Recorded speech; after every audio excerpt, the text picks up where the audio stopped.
Orang tua Yunita, gadis berusia 16 tahun yang dilaporkan hilang, mendatangi Polres Ogan Ilir guna mempertanyakan perkembangan atas laporannya.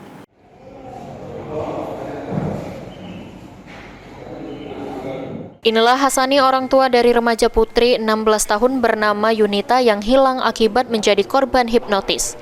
Kedatangan Hasani ini guna mempertanyakan perkembangan laporan yang dibuatnya pada 2 pekan yang lalu. Warga desa Pulau Semambu, Kecamatan Indralaya Utara ini mengaku sampai saat ini belum mendapatkan informasi sama sekali atas hilangnya anak remaja putrinya tersebut sejak hilang dari rumah 2 pekan lebih.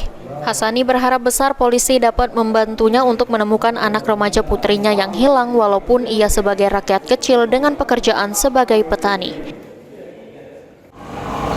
Ya, untuk mempertanyakan bagaimana kabarnya proses ini.